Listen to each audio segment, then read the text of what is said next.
Y eso nos lleva al mundo que estamos viviendo hoy. Precisamente es el mundo que estamos viviendo hoy. Por eso podemos ir un poco a las tecnologías de control y las nuevas formas de dominación. Este video puntualmente lo trajiste vos, que me pareció excelente, para tratar de entender a qué nivel estamos hablando de tecnología, porque mucha gente con tecnología se queda en, puedo usar ChatGPT, puedo usar Cloud o OpenAI, Grok o lo que sea, o pagar la suscripción y tener Super Grok. Pero no, más allá de eso todavía estamos hablando de tecnología que antes era una conspiración, y otra conspiración que vuelve a tener razón con el tiempo es la conspiración que decía que se puede alterar el clima. Bueno, acá vamos a ver algo al respecto, lo vamos a comentar porque está en inglés y para el público boquita lo comentamos después. The weather controls the world. For decades, conspiracy theorists have claimed that the U.S. government and others around the world were attempting to control the weather as a form of warfare. Well, tonight, that conspiracy is a fact. We're going to show you the documents that prove it. But even more shocking, the war in Iran may have proved that it isn't just a thing of the past. It's happening right now. Videos have poured into the newsroom showing heavy rainfall over areas across Iran. And this has been going on now for weeks. In some places, water is rushing through the streets. In other regions, they are experiencing not only massive rainfall, but even snowfall. These are places that for over a decade were dealing with a severe drought. But now, parts of Iran are seeing more rain than they have seen in over 60 years. So what changed? Honestly, a war with the United States. A war in which Iran targeted and destroyed radar systems across the region, including systems that are now believed to be connected to weather modification operations. See, before anyone jumps to any conclusions here, calm down. Let's slow it down. Let's walk through what we actually know, because there's fact, there's history, and then there's speculation. Let's talk about the facts.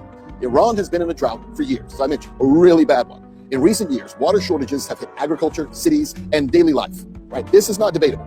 Cloud seeding, right? It's not a conspiracy, it's very real and documented. The practice has been used for decades. In fact, countries like the United Arab Emirates have invested heavily in cloud seeding because they don't have natural water resources. So the idea that humans can influence weather, that part's not up for debate, right? That's old news at this point. The real question is, how much and to what effect? And even to the point of it being used as a weapon of war. Back in 2012, former Iranian President Mahmoud Ahmadinejad made a claim.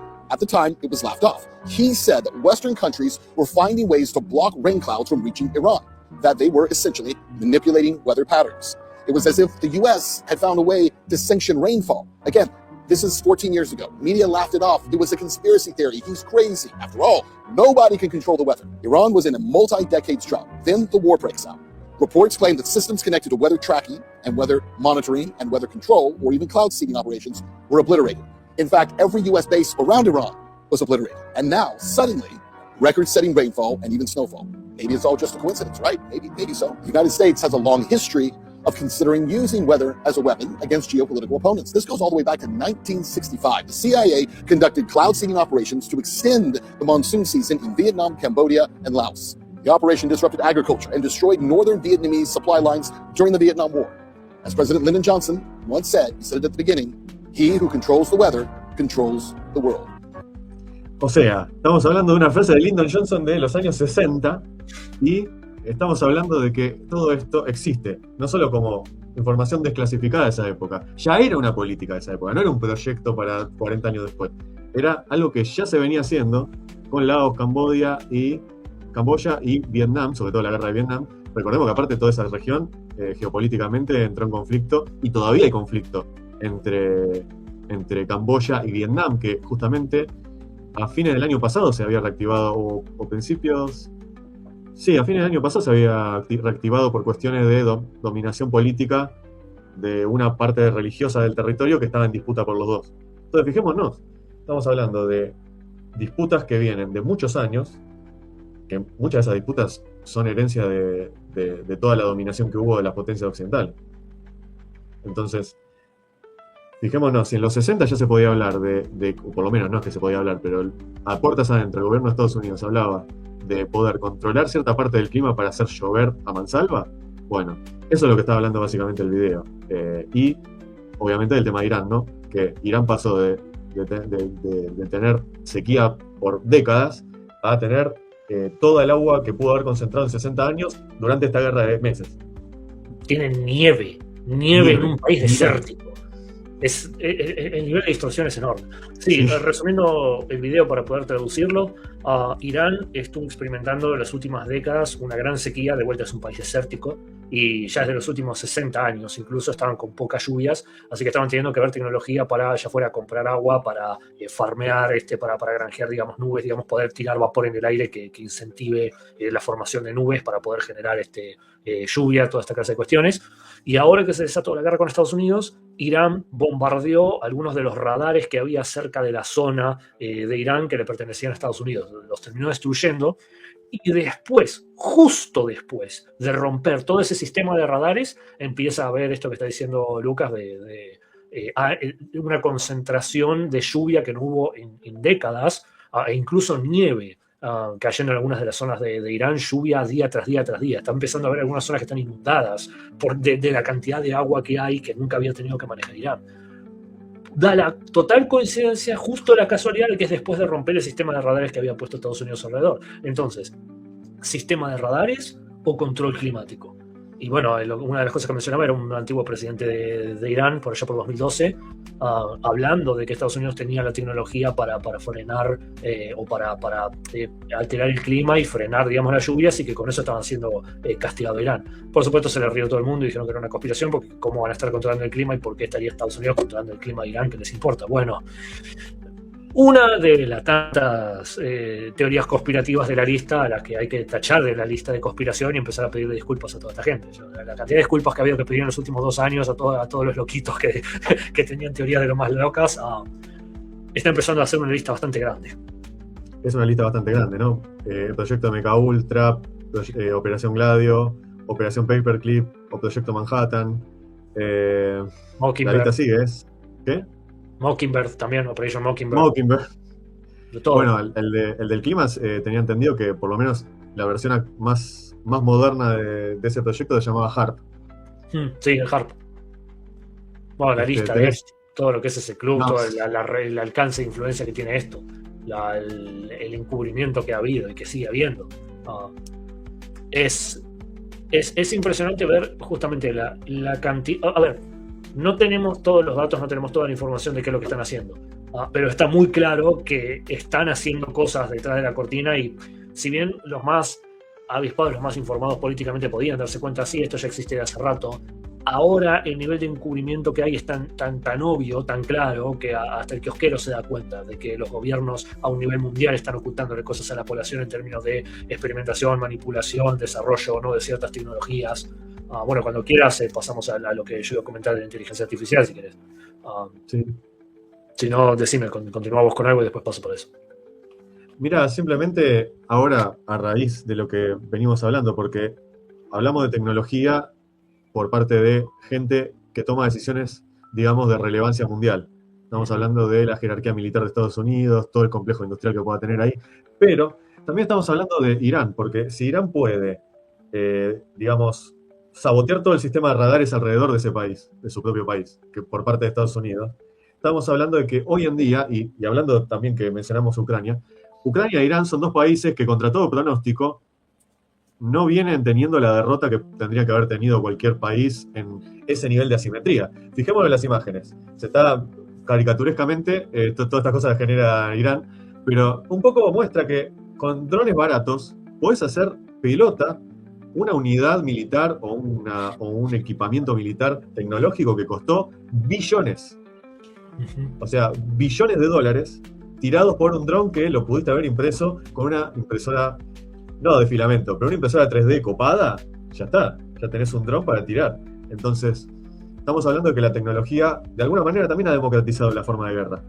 Y esto es algo que también venía advirtiendo Hobbes desde la época del Leviatán, porque precisamente veía que, ¿por qué hablaba de que el hombre en solitario, o mejor dicho, cuando se organiza es el lobo del hombre?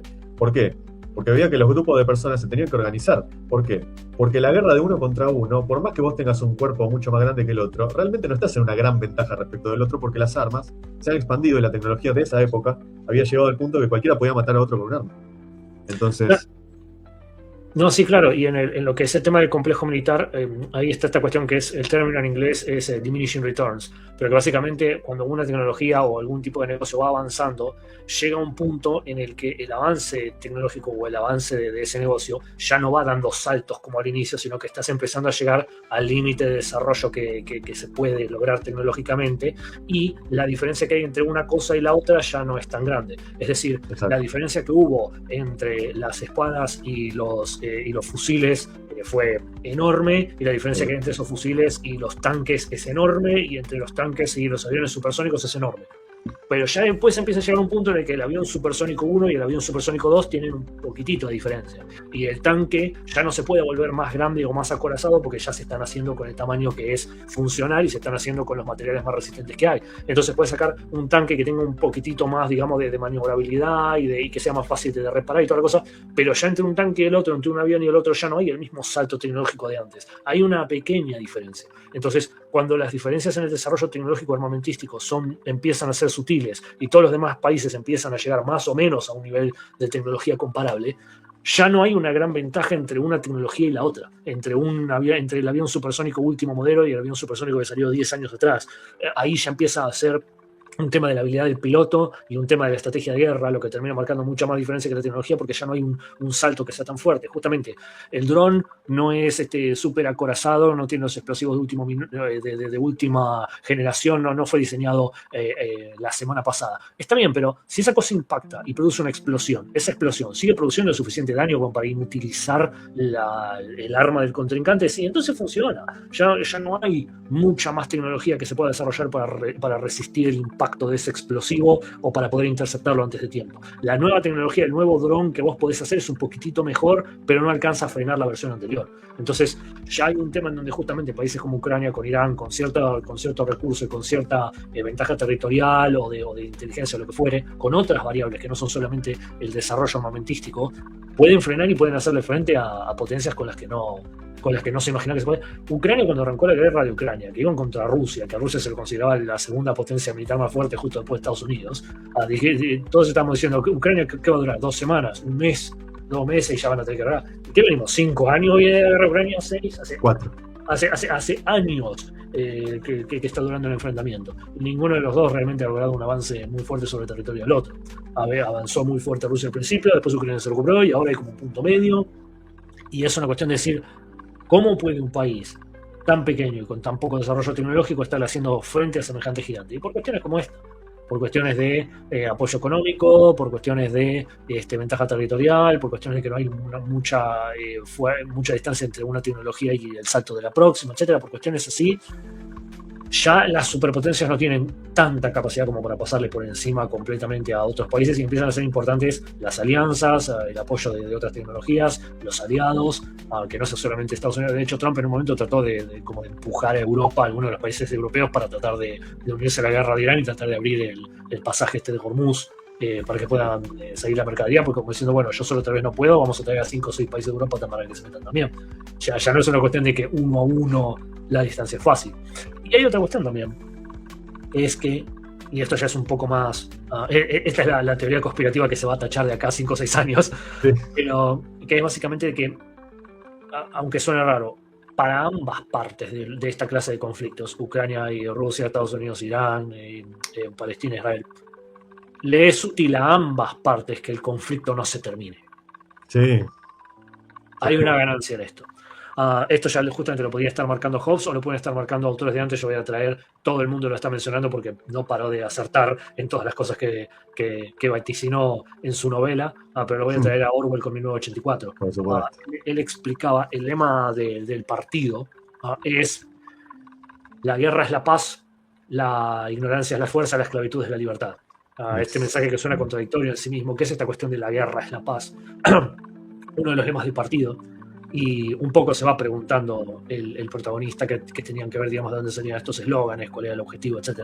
Y eventualmente, a lo largo de la novela, él encuentra un archivo en donde explica cuál es este principio, cuáles son estas frases que utiliza el partido, y en particular entra en detalle con esto de la guerra es la paz. ¿A qué se refiere? Bueno, en la novela de 1984, el mundo que se plantea ahí, el escenario, es que ha habido una unificación de muchos de los países, digamos, más importantes, absorbieron y terminaron de conquistar a los otros, y básicamente el mundo quedó dividido en 3 bloques, que es Oceanía, Asia y Eurasia. Esos 3, digamos, como son los bloques continentales, que vendrían a ser, digamos, Occidente, la parte eslávica y la parte asiática, todos conglomerados, absorbidos por otros países. Y básicamente el mundo ya no está dividido en múltiples países, sino que son estos 3 grandes bloques que están en conflicto entre sí. ¿Y qué es lo que pasa? Claro, se parece mucho. ¿Eh? Se parece mucho ahora. Y lo que decía en este panfleto que el protagonista se encuentra, en donde entraba de detalle, es decir, los 3 bloques han logrado un nivel de desarrollo militar y tecnológico militar en donde ya no hay mucho lugar para mucha más tecnología. Ya está pasando esto, digamos, de que los acorazados ya no pueden acorazarse más, los tanques ya no pueden ser más grandes, las fortalezas ya no pueden ser más fuertes. Ya todos han logrado un nivel de fuerza en donde ninguno de los 3 puede de manera realista pasar por encima de los otros. No hay forma de que Oceanía conquiste Asia, no hay forma de que Asia conquiste Eurasia. No pueden pasar por encima porque las ciudades capitales, las principales fortalezas están demasiado armadas como para poder tener un nivel de fuerza que le permita pasar por encima.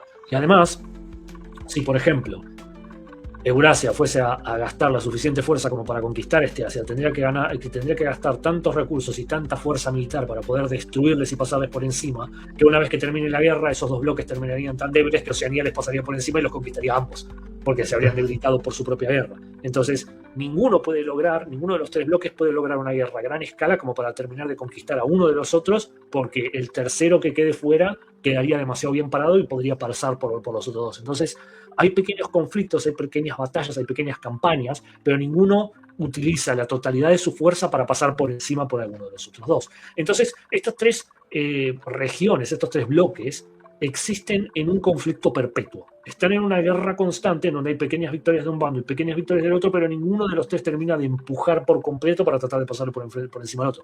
Cuando uno de los 3 bloques avanza demasiado y presiona mucho por sobre el territorio, generalmente ahí justo hay algún tipo de sabotaje o algún tipo de recurso, de arma de último minuto que surge el enemigo y de golpe ¡pum!, empujan y vuelven a recuperar su territorio. Como que casualmente el enemigo se recupera justo cuando lo estás por vencer. ¿Cuál es la cuestión de lo que sucede acá y con qué termina el escrito? Diciendo que la guerra antes tenía otro significado.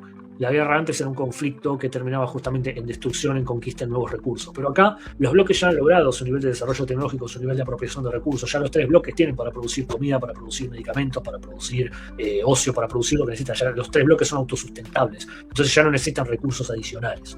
La destrucción ya no es el propósito de la guerra. Ya no necesitas conquistar materiales nuevos. Ahora, la guerra adquiere otro carácter. Vos necesitas un recurso de permanencia. Claro. Los bloques necesitan un justificativo para su forma de ser, para su estructura y para sus problemas que le permita sostenerse. Entonces, la guerra se vuelve un dispositivo que permite, como digo yo, el mantenimiento de los bloques. ¿Qué es lo que pasa con estos 3 bloques al estar constantemente en guerra? Bueno, la guerra constante tiene una serie de beneficios. Primero, cualquier tipo de escasez, cualquier tipo de recurso que el partido no pueda brindar, se le puede culpar a la guerra. No, tuvimos que reducir las raciones de comida porque el enemigo nos bombardeó unas granjas, digamos, que eran muy necesarias y donde teníamos mucha comida. Entonces, estos próximos meses va a haber raciones de comida reducidas porque nos atacó el enemigo. Entonces, la incompetencia del partido, la incompetencia del gobierno, que se terceriza al enemigo y el partido no tiene por qué lidiar con las consecuencias de eso. De manera muy infame, nosotros tuvimos el ejemplo de esto con Alberto Fernández, que decía, no, porque la inflación que tuvimos nosotros es culpa de la guerra de Ucrania. Claro, no tiene que ver con eso. Te iba a decir que lo importante de eso es que la guerra la libres vos, porque eso afectó el valor del grano, y el grano el valor del dólar, y el dólar, ¿viste? Me produjo una guince en la pierna, y esa guince me produjo que yo tuviera que subir los gastos, que tuviera que pagar los gastos médicos, entonces subí los precios de las cosas. Listo, ¿viste? La inflación está explicada porque hay un conflicto de afuera. El partido en 1984 puede hacer lo mismo, puede culpar cualquier tipo de ineficiencia o de falla del partido en un enemigo externo. Permite además un discurso de cohesión y de unificación para la población. Podés militarizar y podés alinear a toda la tropa con un enemigo en común. Tenemos que enfrentar a este enemigo, tenemos que defender nuestro territorio, tenemos que evitar que nos pasen por encima, entonces todos tenemos que hacer caso y tenemos que ir en esta misma dirección, no podemos tener conflictos entre nosotros. podés alinear a la población bajo la obediencia debida al partido porque hay un riesgo de extinción, hay un riesgo de que te pase por encima el enemigo, entonces vos tenés que estar preparado. Irán en cualquier momento está por terminar de desarrollar armas nucleares. Hace 65 años que están a 2 minutos de desarrollar armas nucleares. ¿Entendés? Sí. O Irak está por tener armas nucleares, las están por desarrollar, entonces tenemos que ir a invadir Irak. Está esta excusa de si el enemigo consigue esta arma, nos va a pasar por encima, nos va a desintegrar, entonces de manera preventiva tenemos que ir nosotros a atacar. Y estamos todos detrás de esto, que es por lo que hago el partido. Y finalmente, la guerra constante le daba una ocupación a la población. Vos podés justificar el gasto militar, podés justificar, además de que podés dar trabajos en todas estas áreas, podés justificar que en vez de que la plata y los recursos del partido se gasten en mejorar la calidad de vida de la población y en solucionar los problemas cotidianos que tiene la gente, en realidad el trabajo y el tiempo y el dinero se tienen que utilizar en producir tanques o en desarrollar nuevos misiles o en el sistema de defensa de las fortalezas. ¿Para qué? Para que no nos pase por encima el enemigo o para que nosotros podamos avanzar y obtener nuevos recursos. Entonces, el conflicto bélico constante da una explicación de por qué el gobierno no se puede hacer cargo de sus propios ciudadanos y mejorar la calidad de vida, sino que tiene que tener un gasto militar. Estados Unidos gasta algo así como el 50-52% de su PBI es en gasto militar, es en gasto de desarrollo de armamento y sostenimiento de los sueldos de generales, suboficiales y toda la cuestión. Estados Unidos gasta muchísimo dinero en el complejo militar. Y si utilizara una fracción de ese dinero en el sistema de salud, el sistema educativo y el transporte público, la calidad de vida de la gente de Estados Unidos mejoraría exponencialmente. Podrían tranquilamente ser un país que también tenga un servicio de salud pública, que tenga salud nacionalizada, en lugar de tener todo este sistema privado, corporativista, corrupto que tienen ellos, que no tienen salud pública. Pero ¿qué es lo que pasa? Eso requeriría entonces reducir el gasto militar y requeriría que las empresas que producen armas, que manejan seguros de vida, hasta que manejan contratos de reparación o de construcción para todo este complejo, tendrían que ver reducidas sus ganancias y tendrían que tal vez recortar personal. Entonces ya no habría tanta gente trabajando en el área militar, no habría tanta gente en todo lo que colateralmente tiene que trabajar en esta área también. Entonces implicaría menos ganancias para estas corporaciones e implicaría una suba en el desempleo, porque ya no necesitaría la gente dedicarse al sostenimiento y la expansión del sistema militar, sino tendrían que ir a buscar trabajo en otras áreas. Entonces, ¿qué es más conveniente? ¿La reestructuración del sistema político en Estados Unidos y la pérdida económica de algunas de sus corporaciones más importantes, o volver a bombardear Siria? Claro, ese es el tema. Ahí entramos con el tema de las élites. Uh-huh. Justamente, hace poco me había invitado amablemente al programa de Gallo de Pelea por Agustín Valetti y Gabriel Sarti. Me dijeron, bueno, vamos a hablar del tema de MAGA. ¿Traicionó Trump a MAGA? El debate fue en torno a eso, ¿no? Que hicimos para hablar de si hubo un America First en algún momento, si alguna vez lo hubo y después se traicionó, si nunca lo hubo. Y ahí hubo varias posturas entre los tres que estábamos debatiendo, pero fundamentalmente la pregunta que nos hicimos al final es: ¿élites va a haber siempre? ¿Se puede gobernar sin élites? Nuestra respuesta rápida y unánime, ahí sí fue unánime, fue no. Pero en todo caso, uno ahí se pone a pensar, ¿no? Porque ¿qué son élites? Porque no es solamente que vos decís las élites como si fuera un solo grupo de personas que gobierna el mundo. Estamos hablando de proyectos que tienen, digamos, objetivos, no solo objetivos, visiones del mundo diametralmente opuestos entre ellos. Si uno ve, por ejemplo, el proyecto civilizatorio de la India, es uno, pero después el proyecto civilizatorio de China es otro, porque sobre todo si vos te encontrás con países que tienen una idea de civilización en sí misma, y encima tienen historia civilizatoria en sí misma, como son China, como son India, Irán mismo es un país civilización, porque agrupa no solamente, no hay una nación iraní, son muchas naciones que conviven dentro de lo que es el territorio de Irán, que incluso antes del siglo XIX era más grande ese territorio. Estamos hablando de que proyectos hay, Rusia, ni hablar, es un proyecto, nos puede gustar más o menos, pero Rusia es un proyecto en sí mismo también, y la cual también tiene problemas internos de facciones dentro de la élite rusa, o de, si querés, el deep state ruso.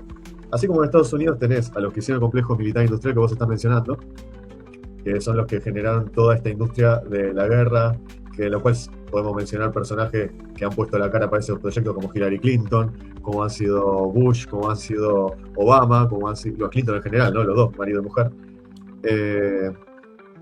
La mayor parte del Partido Demócrata, una buena parte de los republicanos que básicamente desde la Segunda Guerra Mundial terminaron haciendo bipartidismo sobre el mismo esquema de guerra constante y que financiaron las operaciones que hablamos, Gladio, etc.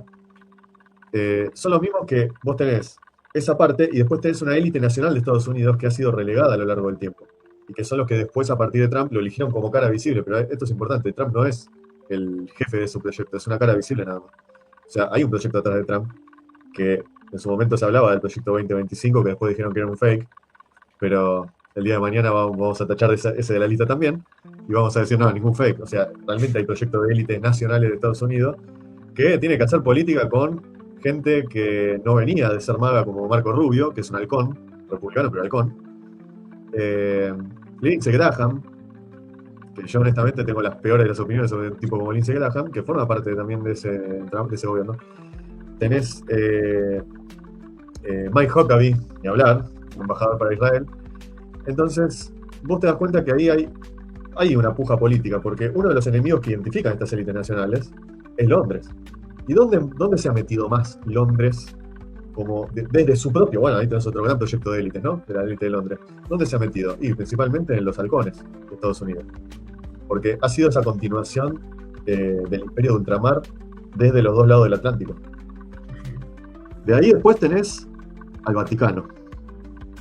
El Vaticano, y sí, bueno, ni hablar de Israel, ¿no?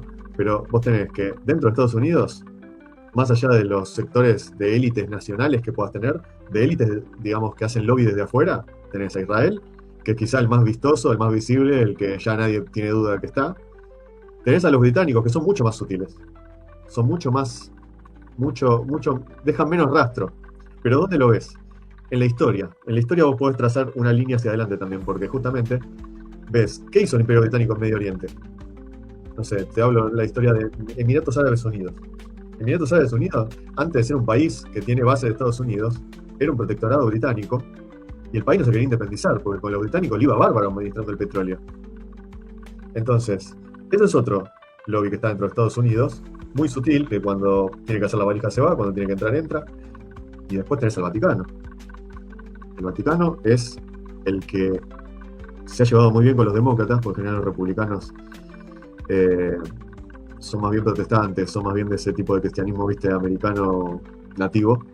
Pero el Vaticano, con muchos líderes demócratas, Biden es quizá el último gran exponente de esa línea, han generado todo el sistema de las embajadas que han influenciado la política estadounidense, Vaticano, con masonería católica, porque también hay masones católicos. O sea, tenés un montón de influencias que van, digamos, presionando las distintas alianzas políticas. O sea, vos tenés que cada líder político de Estados Unidos puede tener una inclinación hacia uno u otro bando. Y eso hace que el esquema electoral de Estados Unidos no es absurdo verlo ya en términos bipartidistas. Porque sí, y creo que también es muy claro, y de vuelta, estas son ya algunas de las cosas que estuvimos mencionando, pero una de las cosas que mencionamos en el primer bloque era de cómo hay las revoluciones y las contrarrevoluciones se dan cuando hay una fragmentación en la cúpula, cuando hay una fragmentación de la parte de arriba, que hay dos bandos tirando hacia uno y el otro lado.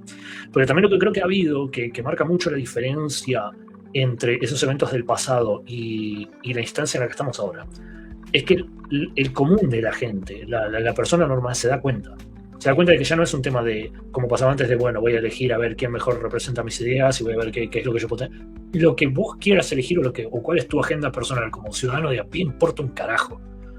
Lo que vos tenés es un montón de influencia de países externos, de agencias de inteligencia, de influencia de corporaciones masivas que tienen su propia agenda, tienen sus propios intereses, y los políticos reciben enormes donaciones de estas organizaciones para ver cuáles de esos intereses priorizan más.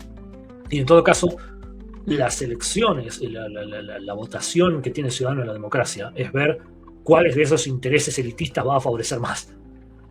Y incidentalmente lo puede beneficiar a él. pero ya no es una cuestión de que haya representantes del pueblo. Hay representantes de los intereses que financian a los partidos y ver cuáles de esos intereses se puede llegar a alinear con los intereses de la gente. Uno de los ejemplos creo que más claros de esto es lo que está pasando justamente ahora que vos mencionaste mucho en Londres, lo que está pasando mucho en Gran Bretaña. Porque vos tenés que, por un lado, la política de la inmigración masiva, la política de vamos a recibir a un montón de refugiados para que enriquezcan la nación y el país y toda la cuestión, servía un interés, no es que no. El interés es no solamente, por un lado, la debilitación de los estados-nación, porque perdés el sentido de soberanía y perdés el sentido de identidad nacional cuando todo es una ensalada de fruta en donde mezclas un montón de idiomas, de religiones, de culturas y de costumbres. Se pierde la unidad nacional y por ende se pierde mucho de la resistencia a estas influencias. Y por un lado más pragmático, te sirve desde el punto de vista económico, por ejemplo, que vos puedas llenar un país que tenía un nivel de vida muy elevado con gente que está acostumbrada a un nivel de vida más bajo. Esto yo lo traté en un par de mis videos, en donde supongamos que, no tengo idea de cuáles son los salarios en este momento, así que me lo voy a inventar, pero supongamos que el ciudadano británico normal, un salario mínimo, fuese de 2.000 libras. Por tirar un ejemplo hipotético, no me importa. Sí. 2.000 libras al mes, con eso se puede vivir mínimamente en Gran Bretaña. Genial. Entonces, cuando vos contratás a un empleado, una de las empresas que estén ahí en Gran Bretaña, en Londres, en Inglaterra, en Escocia, lo que sea, tiene que contratar a un empleado, lo va a hacer al menos por 2.000 libras, porque eso es el mínimo de expectativa de calidad de vida que tiene el británico. Sin embargo, una persona de la India, de Pakistán, de Nigeria, no necesita 2.000 libras. Primero que si estás de afuera, si lo estás tercerizando, si es una persona que, por ejemplo, elabora un diseñador gráfico o un programador que sigue viviendo en su país de origen y simplemente realiza trabajo mediante internet, le podés pagar un quinto de eso, le podés pagar 500 libras, que cuando haces la conversión a moneda nacional, para ellos es una fortuna. Ellos están teniendo un salario por encima de la media y vos les estás pagando lo que en tu percepción es una miseria. Entonces, eso ya permite que el ciudadano nativo no tenga capacidad de competir. Yo no puedo competir con estos empleados que vienen con que los empleos se tercericen hacia afuera, porque el nivel de vida que yo tengo, el nivel de gasto que yo tengo es mucho mayor que el que tienen en esos países. Entonces yo no puedo tomar menos de 2.000, pero ellos pueden tomar 500, 700 y lo están pasando bárbaro. Y aún si es la gente, los refugiados que van a vivir a ese territorio, como son refugiados y se arman un montón de políticas de planes sociales o de vivienda, digamos, facilitada por el Estado o por lo que sea, aún el inmigrante que va para ahí puede vivir con un menor nivel de salario, porque vos decís, yo no puedo alquilar en mi ciudad por menos de 2.000 libras, no puedo irme a vivir solo si me pagan menos de eso, y eso para vos es verdad, y para el inmigrante de la India también es verdad. Pero ¿qué es lo que pasa? El inmigrante de la India, como viene de tener que ayudar a su familia, de convivir varias generaciones dentro de una misma casa, ellos pueden igual aceptar las 1.000 libras en vez de las 2.000 y se van a vivir con 2 primos, 3 tíos y 5 amigos y están en un monoambiente 12 personas, pero ellos venían acostumbrados a eso. O no les hace problema con tal de tener que estar, digamos, el poder darle un mejor nivel de vida para su familia. Entonces son 5 personas en un solo espacio. Y si bien el ciudadano de Gran Bretaña tenía la idea de alquilar para independizarse, para poder irse a vivir solo o irse a vivir con su pareja, pero tener su propio espacio. En cambio, el inmigrante no tiene problema en alquilar, pero para que no sea su propio espacio, sino para que sea ayudar a toda su familia y su grupo de amigos. Entonces, ya es un gasto menor. Vos armás una vida comunitaria y se van a vivir 10 o 12 personas juntas y podés hacer rendir un salario que normalmente sería de miseria. Entonces, cuando tenés lo suficiente influjo de inmigrantes que están dispuestos a aceptar menor nivel de vida y menor pago y menores beneficios, porque total comparado con su punto de origen, el punto de origen es mucho peor, entonces igual están dispuestos a tomar eso, vos podés bajar el nivel de calidad de la población y eso es plata que te ahorrás. Eso es ganancia extra para la empresa. Pues yo no tengo que pagar sueldos dignos, sino que puedo pagar sueldos más bajos porque esta gente está dispuesta a explotarse. Eso es un interés. Lo que ha llevado a un enorme flujo de inmigración y a una enorme pérdida de lo que es el ser nativo, incluso en la propia Gran Bretaña, gracias a ese influjo migratorio. La gran mayoría de los dueños de propiedades, digamos, de los que han comprado propiedades en los últimos años en Londres, son ciudadanos indios. Y el nombre de bebé más popular en Londres el año pasado fue Mohamed. Estamos hablando de que la City está siendo invadida. Sí. porque fue una medida que corporativistamente funciona en lo económico. Las corporaciones están ganando con esto y esto le funciona. Pero vos podés tener otro bando, que puede ser, como decís, el Vaticano, puede ser la City de Londres, puede ser el MI6, que está diciendo, che, esto no nos beneficia, porque esta gente no es tan leal para nosotros. No los podemos aprovechar, no los podemos mandar en proxy a ser espías o a ser de influencia o a tener algún tipo de sostén y de influencia, como estoy diciendo, en la geopolítica internacional. La corona británica es muy importante en términos de influencia y negociación geopolítica. Y esa corona se va a perder si está lleno de gente que la realeza les importa un carajo. Porque ¿por qué voy a estar jurándole lealtad al rey o a la reina de Inglaterra si yo vengo de la India y vengo con el politeísmo? Me da igual esto. Entonces tenés gente que no va a pagar los impuestos, tenés gente que no va a rendir pleitesía. Ya no está funcionando tanto. Y por supuesto tenés el hartazgo de la gente. Pero el hartazgo de la gente no importa tanto. Ahora, como hay otro interés que se está viendo afectado, empezás a tener figuras que surgen, como vos decís, que se fraccionan internamente y empiezan a representar a la gente, que en realidad están representando este otro interés de la élite, pero es de una élite diferente que entró en conflicto con la primera. Entonces, la élite dominante, la corporativista, está diciendo, dejemos entrar un montón de inmigrantes porque podemos hacer plata fácil con esto. Y la otra parte de la élite, que pueden ser los servicios de inteligencia, que puede ser el Vaticano, que puede ser la corona, está diciendo, che, esto no me beneficia, armemos la contracorriente.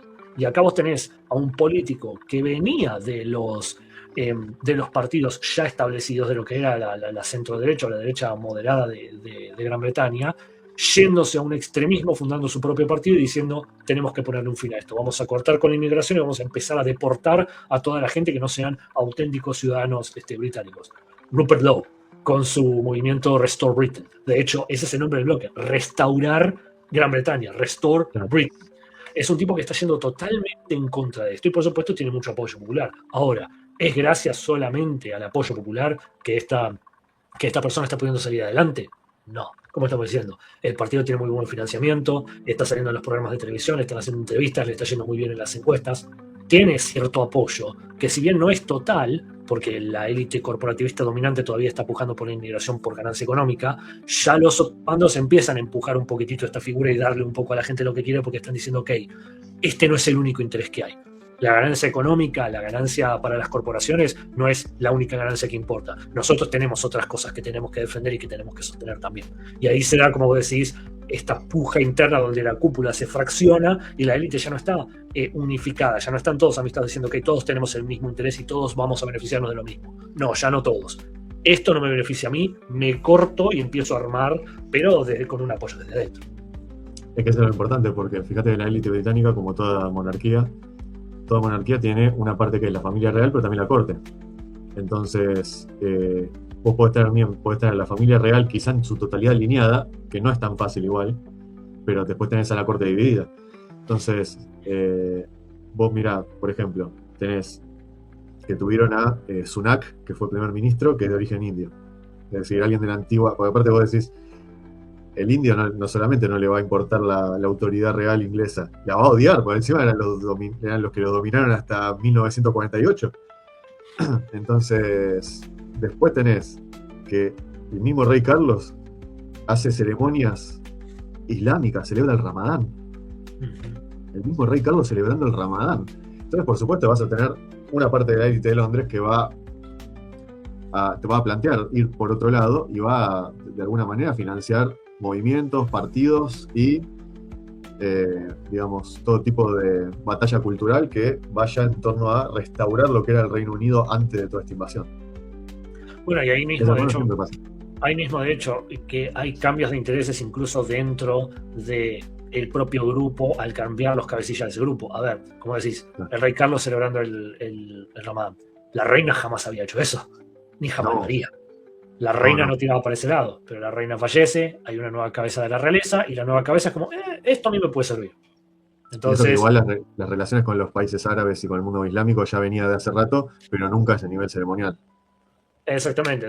E igualmente también hay diferencias dentro de lo que es el mundo islámico y de lo que es la India. Como se está diciendo, por ahí podría haber un mayor respeto por la realeza dentro de los países que vienen de la ley sharia, es decir, la religión es lo que tiene que gobernar.